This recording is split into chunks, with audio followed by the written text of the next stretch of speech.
Yo, halo guys. Selamat datang di channel Z Movie. Di video pertamaku kali ini, kita akan merangkum sebuah film yang menurut saya sangat keren, yaitu Fabricated City, yang rilis pada tahun 2017 di Korea Selatan. Film ini disutradarai oleh Park Kwang Hyun, serta aktor utamanya pun sudah tidak asing lagi, yaitu Ji Chang Wook berperan sebagai Kwon Yo, yang di dalam film diceritakan sebagai mantan atlet taekwondo yang sekarang sedang nganggur kayak saya. Tanpa berlama-lama lagi, kita langsung skuy ke alur ceritanya.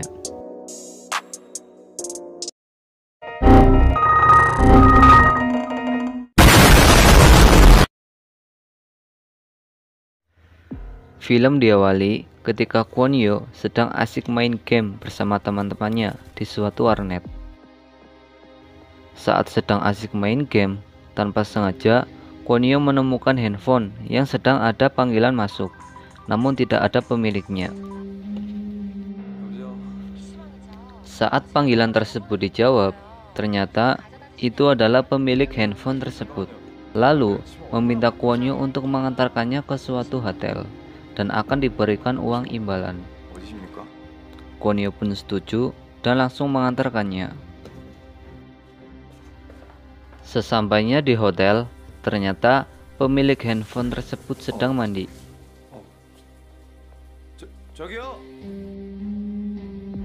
Lalu menyuruh Kwon Yo untuk menaruh handphone tersebut dan mengambil uang imbalannya sendiri. Setelah itu, ia pun langsung pulang.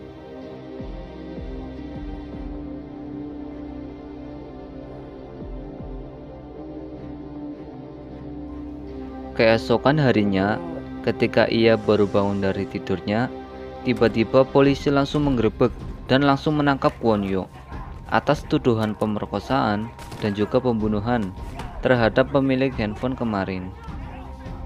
Loh, kok bisa? Apakah yang sebenarnya terjadi? Apakah Kwon Yo tadi malam sedang mabuk, lalu melakukan hal tersebut tanpa sadar? Atau ia sedang difitnah? Simak terus alur ceritanya.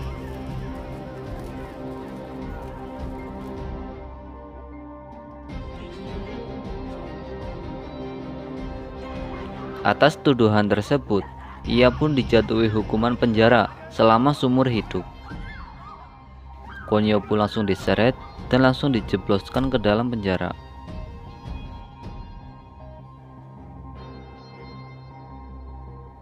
Saat di penjara pun, ia sering dibully dan juga dipukuli oleh penghuni penjara yang tidak suka dengannya karena mereka menganggap Kwon Yo tidak merasa bersalah sama sekali atas perbuatannya. Ya, emang gak salah cuy. Salah satunya yaitu Deokso, pemimpin bagi para napi di penjara tersebut. Kwon Yo pun sempat melawannya, namun hal tersebut malah membuat Deokso semakin marah dan malah semakin menyiksanya.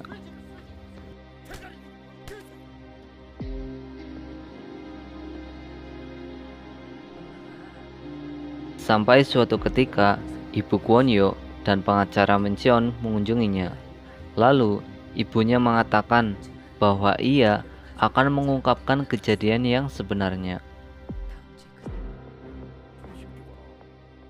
Kwon Yo pun mulai bersemangat kembali mendengar perkataan ibunya.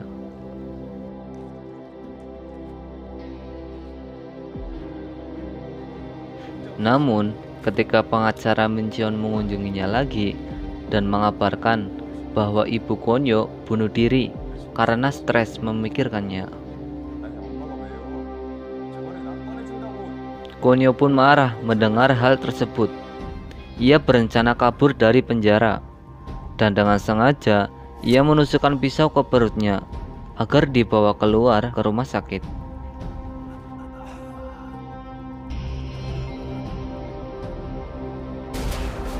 Saat di perjalanan, ia menghajar para petugas sampai mobilnya tergelincir dan ia pun berhasil kabur.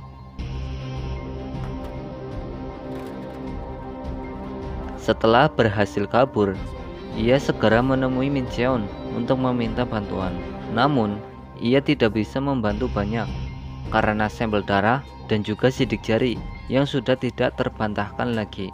Dan Min Cheon malah memberikan kalung milik ibu Kwon-yo.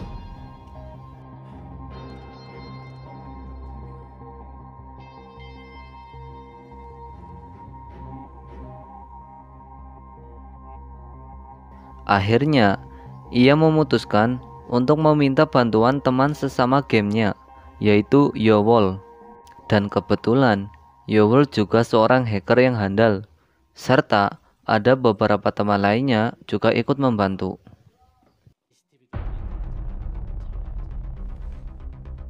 Mereka pun segera melakukan investigasi dengan meretas CCTV yang ada di TKP pembunuhan. Mereka pun menemukan hal yang ganjal, yaitu rekaman CCTV yang sudah direkayasa, serta nampak truk putih yang mencurigakan. Dengan kemampuan Yowol, truk putih itu pun bisa ditemukan dengan mudah. Kwon-yo dan satu temannya langsung menuju ke tempat tersebut. Tempat tersebut tertuju ke sebuah rongsokan mobil yang ada di Incheon. Dan benar saja, truk putih tersebut ada di sana. Mereka juga melihat ada dua orang yang mencurigakan yang akan meninggalkan tempat tersebut. Kwon-yo pun bergegas mengikutinya. Dua orang tersebut menuju ke suatu rumah mewah, serta mereka mengambil sebuah peti berwarna putih.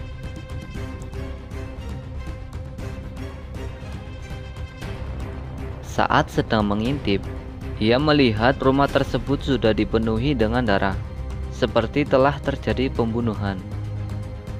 Namun, ada beberapa orang yang mencoba untuk membersihkannya, supaya tidak ada hal yang mencurigakan. Scene berpindah ke tempat rongsokan sebelumnya. Dua orang tersebut kembali, lalu memindahkan peti berwarna putih tersebut ke dalam truk. Setelah itu, mereka pun langsung pergi, diikuti oleh teman Kwon-yo. Peti tersebut ternyata dibawa ke suatu apartemen mewah. Dengan bantuan Yowol meretas CCTV dan juga keamanan apartemen tersebut, Kwon-yo bisa masuk dengan mudah, dan akhirnya ia bisa menemukan peti tersebut yang ternyata isinya adalah sesosok mayat.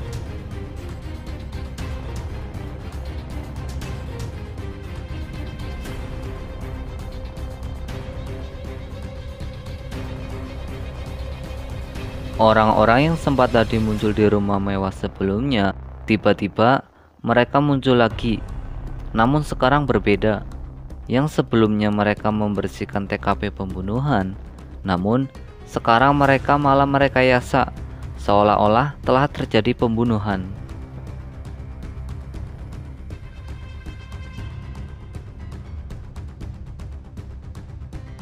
Setelah orang tersebut pergi, Kwon-yo pun langsung masuk untuk memeriksanya. Namun, tanpa sadar, ia sedang diawasi oleh seseorang lewat kamera kecil. Dan di balik kamera tersebut adalah si pengacara Min Cheon. Nah, jadi dalang dari semua kejadian ini adalah si pengacara Min Cheon. Orang-orang tadi adalah suruhan Min Cheon yang sedang merekayasa kejadian pembunuhan yang sebenarnya terjadi di rumah mewah, namun mereka malah merekayasa seolah-olah terjadi di apartemen. Loh, kenapa Min Cheon melakukan hal tersebut? Nah, jadi si pengacara Min Cheon ini adalah seorang pengacara yang bobrok dengan cara merekayasa pembunuhan lalu menyalahkan orang yang tidak bersalah.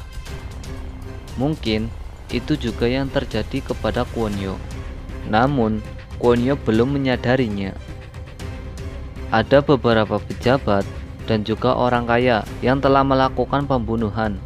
Agar mereka tidak dijatuhi hukuman, mereka pun menyewa jasa Min Cheon untuk merekayasa pembunuhan.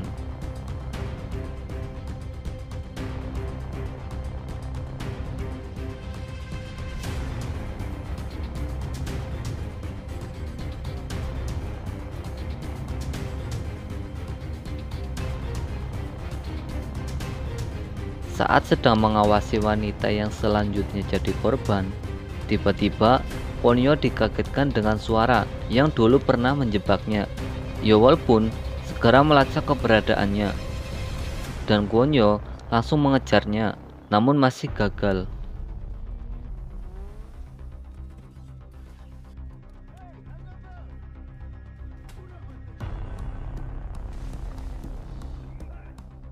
Karena merasa terancam, pengacara Min Cheon pun menyuruh orang untuk membunuh Kwon-yo, dan orang tersebut adalah Deokso.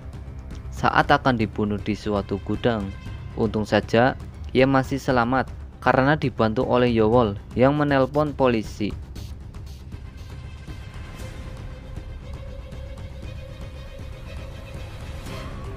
Kwon-yo pun merasa ada yang aneh. Kenapa ada orang yang mengetahui keberadaannya? Lalu, Yowol pun segera memeriksanya dengan alat detektor. Ia menemukan sebuah kalung di saku Kwon-yo. Ternyata, kalung pemberian Min Cheon tadi sudah dipasangi dengan GPS. Dan mulai dari sini, Kwon-yo mengetahui siapa dalang di balik semua ini.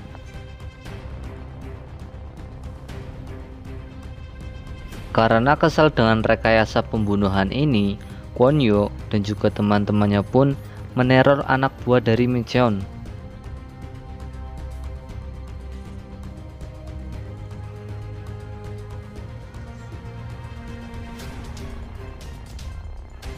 Di malam harinya, mereka melakukan pengintaian ke gedung milik Min Cheon. Lalu, mereka menemukan hal yang sangat mencengangkan, yaitu terlihat seperti ada sebuah berangkas besar yang ada di dalam gedung tersebut.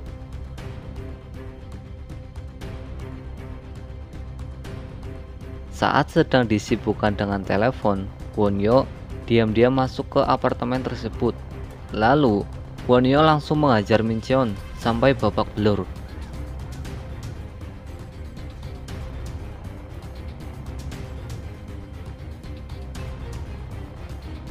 Ternyata, isi berangkas tersebut adalah data-data pembunuhan yang sudah direkayasa, termasuk kasus yang sedang menimpa Kwon-yo.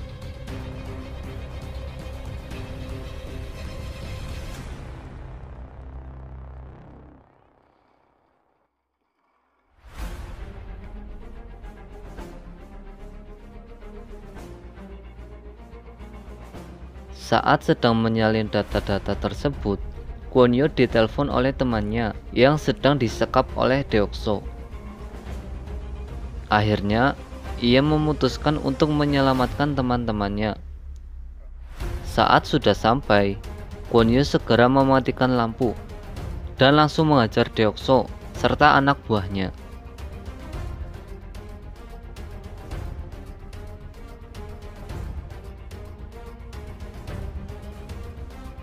Singkat cerita, mereka pun berhasil kabur dari Deokso. Lalu, mereka pergi ke kota. Nah, di sini terjadi kejar-kejaran antara Deokso, Kwon-yo, dan juga polisi.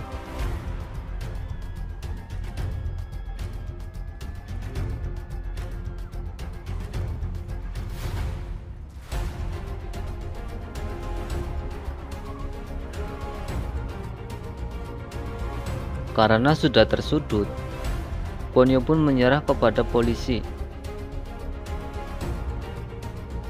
Di sini, Min Cheon pun merasa sangat senang karena melihat Kwon-yo yang akan ditangkap. Namun, keadaan seketika berubah karena data miliknya tiba-tiba langsung lenyap. Flash disk tadi masih terpasang dan juga masih menyalin data-data milik Min Cheon. Setelah itu pun, Yowol dengan teman-temannya bersiap untuk menyiarkan data-data rekayasa pembunuhan tersebut dengan cara meretas semua media penyiaran.